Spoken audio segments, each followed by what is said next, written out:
예배표와 예배 캠페인 같이 하겠습니다. 복음의 사람 예배자로 살게 하소서. 우리는 가정의 예배자입니다. 우리는 영적 예배자입니다. 우리는 삶의 예배자입니다. 아멘. 이번 주 묵상 말씀 빌립보서 1장 18절 세 번 같이 하겠습니다. 그러면 무엇이냐 거칠애로 하나 참으로 하나 무슨 방도로 하든지 전파된 것은 그리스도니 이로써 나는 기뻐하고 또한 기뻐하리라. 그러면 무엇이냐 거칠애로 하나 참으로 하나 무슨 방도로 하든지 전파된 것은 그리스도니 이로써 나는 기뻐하고 또한 기뻐하리라. 그러면 무엇이냐 거칠애로 하나 참으로 하나 무슨 방도로 하든지 전파된 것은 그리스도니 이로써 나는 기뻐하고 또한 기뻐하리라. 아멘. 하나님께서 오늘 우리에게 주시는 말씀은 열왕기상 18장 1절에서 15절까지 말씀입니다. 자, 오늘 본문을 통해서 여호와를 지극히 경외하는 자라는 제목으로 말씀의 은혜를 같이 나누겠습니다. 지난 1993년작 영화 쉰들러 리스트라는 영화가 있었습니다. 아마 여러분들도 다 아실 겁니다. 보신 분들도 계시고 아직 못 보신 분들도 계실 텐데 이 영화가 전 세계 많은 사람들에게 큰 감동을 줬습니다. 이 독일 나치 치하에서 많은 유대인들의 생명을 구한 그 오스카 쉰들러의 이야기입니다. 이게 허구가 아니라 실화이기 때문에 또 사람들에게 많은 감동을 줬어요. 하지만 이 영화는 쉰들러를 흠없는 영웅으로 묘사를 하지 않습니다. 있는 그대로 지극히 인간적인 또 부족함이 있었던 사람이기 때문에 그 모습을 그대로 이렇게 보여주기 때문에 이 영화가 우리에게 더 현실적으로 또 다가오게 됐습니다. 독일 사업가인 오스카 쉰들러는 1939년 이 나치 독일에게 점령당했던 폴란드로 이주하게 됩니다.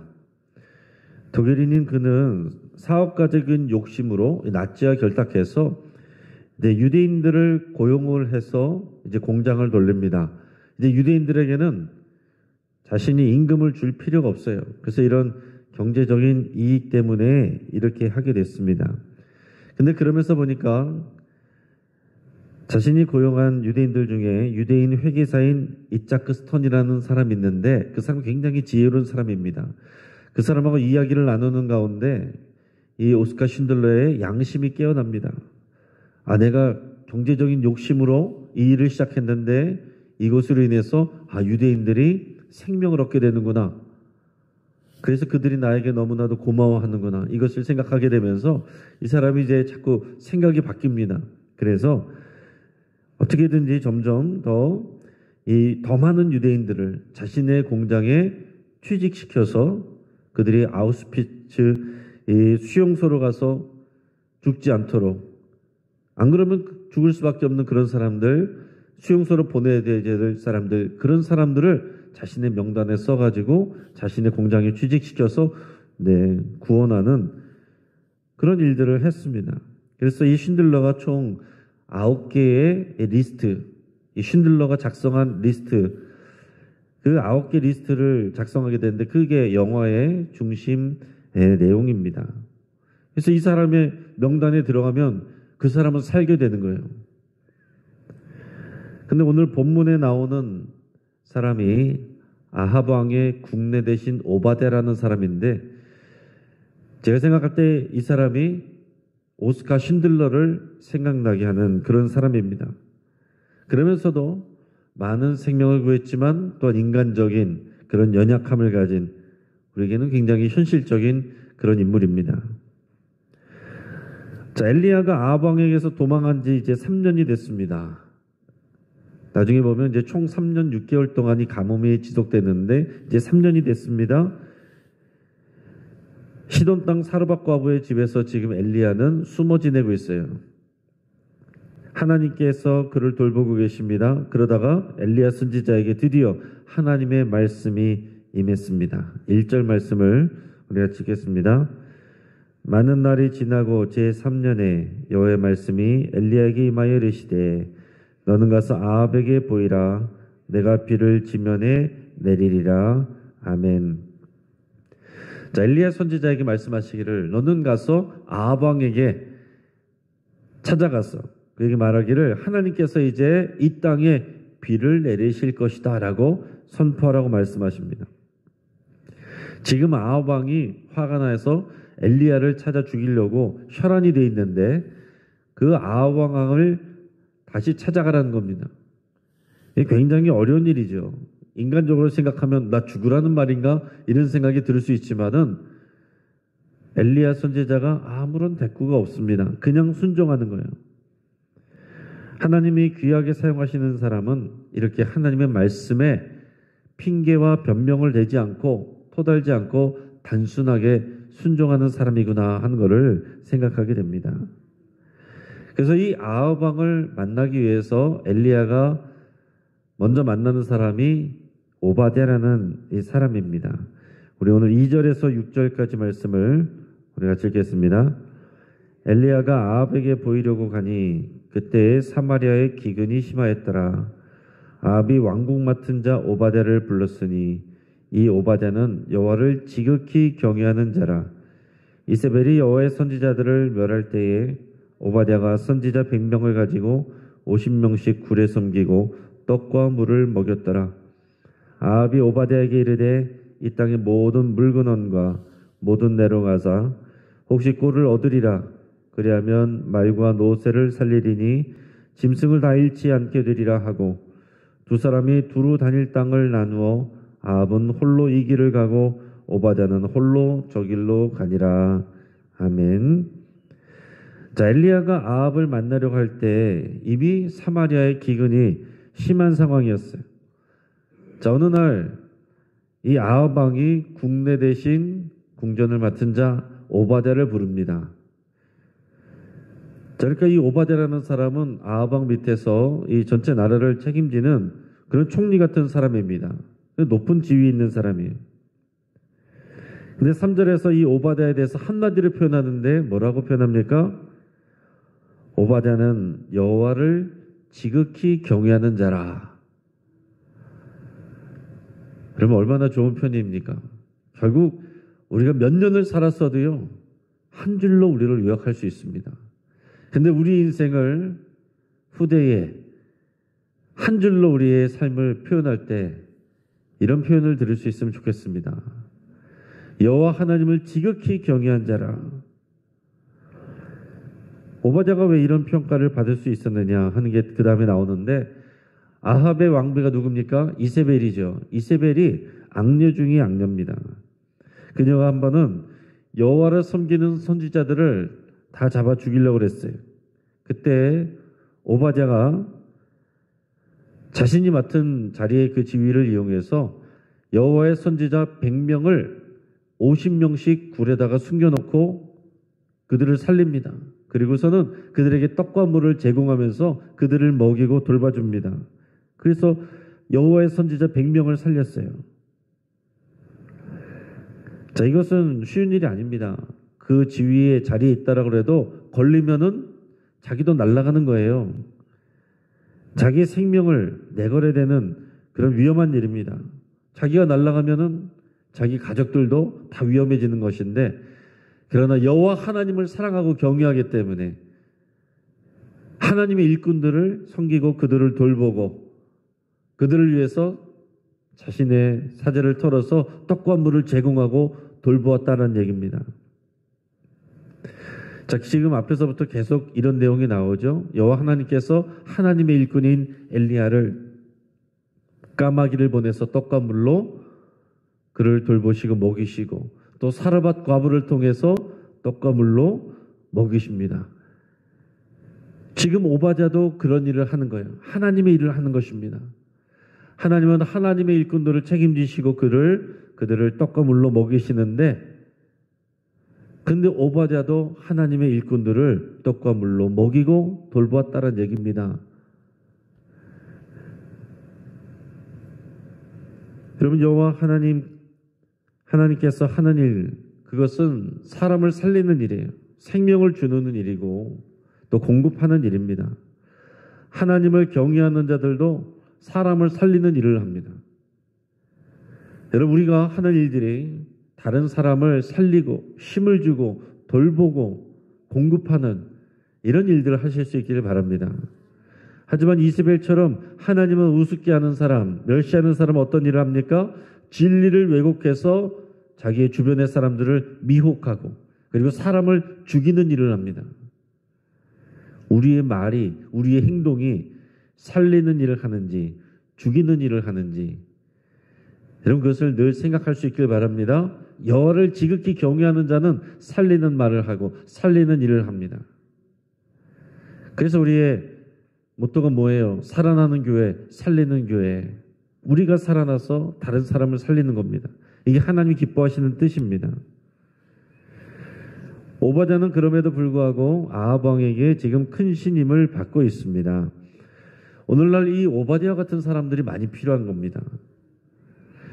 이 세상이 어둡고 그늘진 곳에서 세상의 소금과 빛의 역할을 감당하는 사람들이 필요한 거예요. 이 세상이 썩었으니까 세상을 떠나서 살아가겠다. 그런 사람이 아니라 세상 한복판에서 그곳에서 하나님의 나라를 살아가는 사람, 그곳에서 하나님의 생명과 사랑을 흘려보내는 사람, 이런 사람이 필요한 겁니다.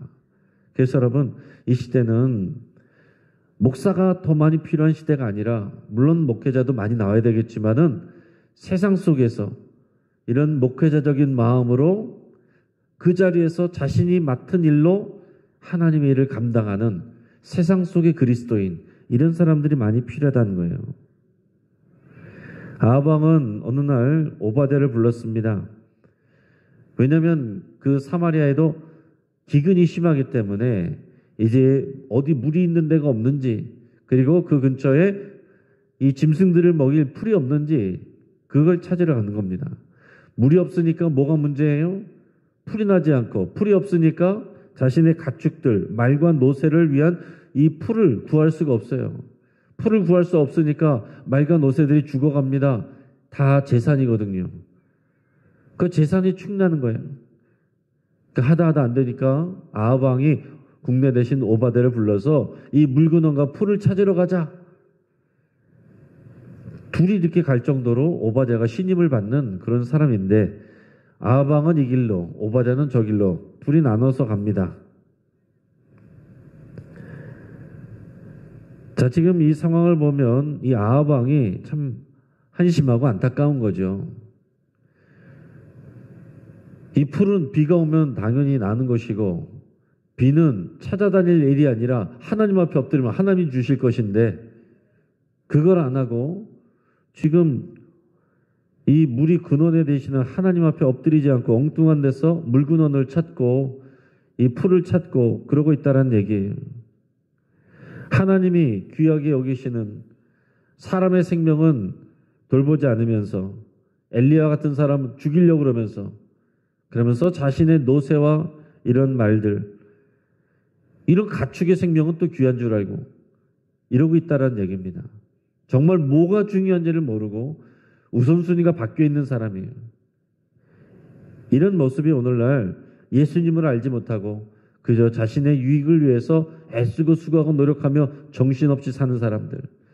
그러면서 교회 오라고 그러면 바빠서요, 나중에요, 이렇게 말하는 사람들의 모습과 너무나도 닮아 있습니다. 여러분, 아합 왕과 오바댜가 이제 서로 다른 길로 흩어져서 물과 풀을 찾으러 갔는데 근데 오바댜의 앞에 엘리야 선지자가 갑자기 나타납니다. 오바댜는 그를 알아보고 엎드려 말했습니다. 내 주 엘리야여, 당신이니까. 이 말을 통해서 보면 아마도 엘리야 선지자를 본 적은 없었던 것 같아요. 이날 처음 본 것 같습니다. 근데 어떻게 알아봤겠어요? 엘리야는 그 외양의 겉에 모양이 좀 특이하죠. 털옷을 입고 가죽띠를 띠고 다니는 그런 모습이었기 때문에 아마 그를 바로 알아봤을 겁니다. 그리고 그에게서 이제 나타나는 그런 영적인 기운을 보고 아마 알아보고 이렇게 엎드려서 인사를 했습니다. 엘리야 선지자가 오바댜를 만나서 말하기를 아합에게 가서 나를 만나러 오라, 이렇게 얘기합니다. 오바댜의 반응이 어떤 것이었습니까?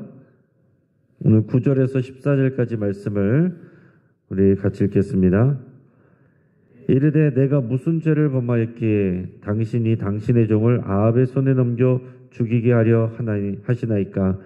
당신의 하나님 여호와께서 살아계심을 두고 맹세하노니 내 주께서 사람을 보내어 당신을 찾지 아니한 족속이나 나라가 없었는데 그들이 말하기를 엘리야가 없다 하면 그 나라와 그 족속으로 당신을 보지 못했다는 맹세를 하게 하였거늘 이제 당신의 말씀이 가서 내 주에게 말하기를 엘리야가 여기 있다 하라 하시나 내가 당신을 떠나간 후에 여호와의 영이 내가 알지 못하는 곳으로 당신을 이끌어가서 가리니 내가 가서 아합에게 말하였다가 그가 당신을 찾지 못하면 내가 죽임을 당하리이다. 당신의 종은 어려서부터 여호와를 경외하는 자라. 이세벨이 여호와의 선지자들을 죽일 때에 내가 여호와의 선지자 중에서 100명을 50명씩 굴에 숨기고 떡과 물로 먹인 일이 내 주에게 들리지 아니하였나이까. 이제 당신의 말씀이 가서 내 주에게 말하기를 엘리야가 여기 있다라 하시니 그리하면 그가 나를 죽이리이다. 아멘. 자, 지금 오바댜가 길게 뭐라고 얘기를 합니까? 지금 엘리야를 만났는데 이제 아합 왕을 만나기를 가서 얘기하라 그랬는데 이게 자신이 할 만한 일이죠. 누구에게 그런 얘기를 하겠습니까? 이 아합 왕의 신복인 이 국내 대신인 자기를 통해서 말하는 게 당연하겠죠. 그런데 지금 오바댜는 두려움에 사로잡혀 있어요. 그러면서 지금 나를 죽이려고 이러는 겁니까? 그러면서 내가 이 일이 얼마나 어려운 일인지 지금 구구절절히 지금 이제 변명을 얘기하고 있는 겁니다. 몇 년 동안 아합 왕이 3년 동안 분노한 채로 여기저기 엘리야를 찾아서 다녔습니다. 만나는 사람마다 본 적이 없다고 맹세까지 시켰는데 근데 어느 날 갑자기 내가 엘리야가 여기 있습니다 말하면 그가 나를 어떻게 보겠습니까? 이러는 거예요. 그리고 당신은 엘리야 선지자는 이 하나님의 영이 이끄시는 사람이어서 내가 아합 왕을 데리고 왔는데 갑자기 당신이 사라져버리면 그럼 나는 죽을 거 아닙니까? 아합 왕이 나에게 화를 내서 나를 죽일 거 아닙니까? 나에게 왜 이러십니까? 나는 여러 여호와 선지자들을 내가 그렇게 돕고 섬겼는데 이런 나를 이렇게 공경에 빠지게 합니까? 이러면서 한참을 얘기를 하는 거예요.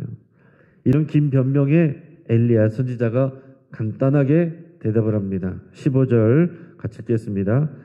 엘리야가 이르되 내가 섬기는 만군의 여호와께서 살아계심을 두고 맹세하노니 내가 오늘 아합에게 보이리라.